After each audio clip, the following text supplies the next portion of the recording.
Chapter 27. Sierra wasn't sure how much time had passed in her cell, but it was enough that she was forced to use the bucket in the corner. The two guards had brought her some sort of pastry with vegetables in it at some point.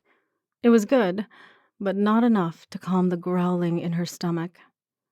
There were no windows in her cell, and she truly had no idea what day it was, or whether it was day or night even, when the guards came a second time to collect her.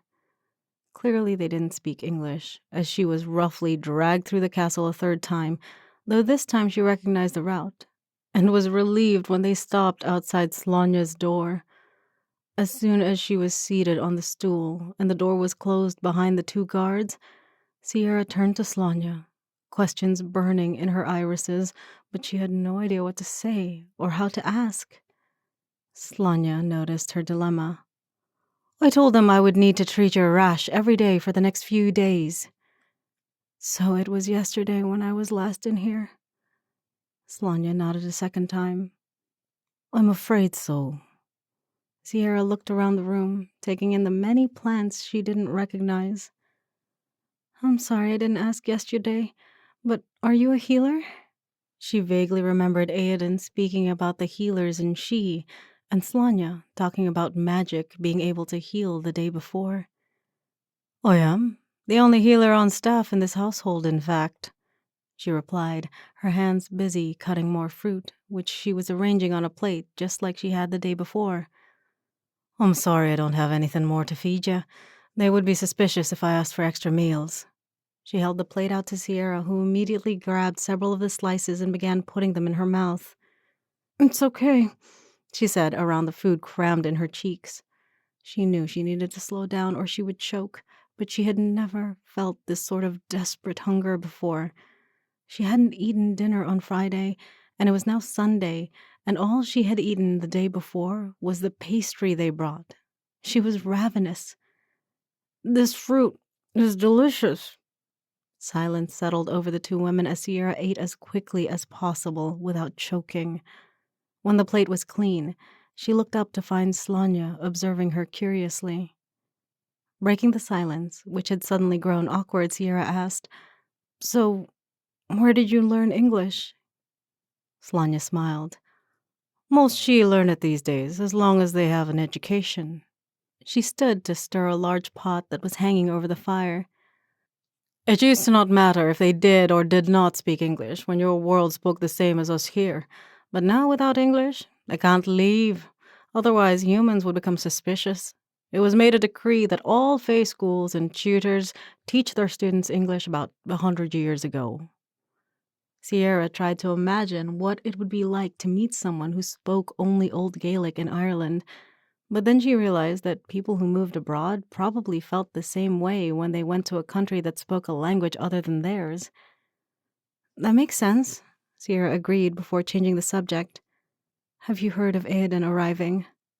Slonya shook her head sadly, sinking into the stool opposite the one Sierra was sitting in. I'm afraid it won't be that simple. What do you mean?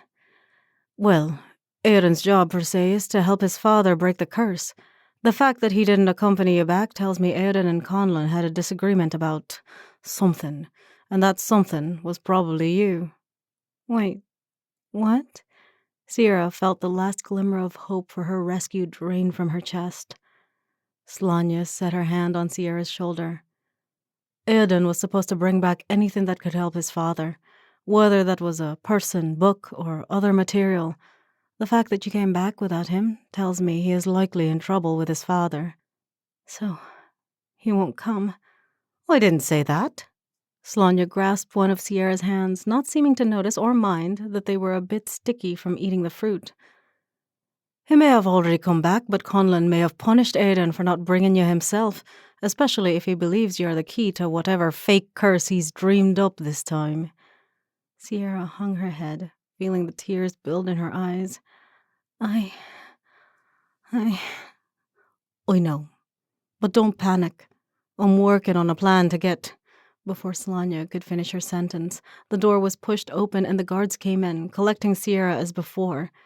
Sierra kept her eyes on Slonya as she was dragged out the door, wishing they had more time, but she knew better than to say anything, because Based on what Slanya had said, it was very likely her guards were just pretending not to speak English. Once she was thrown back in her cell, the tears she had been fighting while she was with Slanya began to pour down her face. She had been so sure that Aoden would be able to rescue her. But now, it was likely that he was in trouble of his own. Sierra would need to figure out how to get out of here without him, and fast. She began looking through the cell, looking for anything that could help her escape. Besides the bucket, which had been emptied while she had been out, and the 2 blankets, she had nothing, which severely limited her options for an escape. As she was thinking, she glanced down the white gauze gown she still wore, grimacing at how dirty it was. She hadn't been offered anything to change into, nor had she been given her old clothes back. While it was fine for now, it certainly made escaping difficult, considering she didn't have any shoes and had no idea what season it was outside. Sierra thought back to the first day she had been brought here, trying to remember if it had been cold when she was transported from the entrance to this castle. Now that she thought of it, while she couldn't remember how she felt temperature-wise, she had been kidnapped without her jacket, wearing just her sweater and jeans. While that didn't mean it was summer, it also meant she would probably be okay running without a jacket, though the dress offered much less coverage than her sweater and jeans. Sierra winced as she remembered her running skills, which were next to nothing. She had never been much for jogging, and she doubted she would be able to outrun her well-trained guards. This meant she only had one option left, and that was to sneak out without them noticing and hope she could make it far enough away that she could hide before they noticed. Surveying the tools she had on hand again, a plan began to formulate in her mind.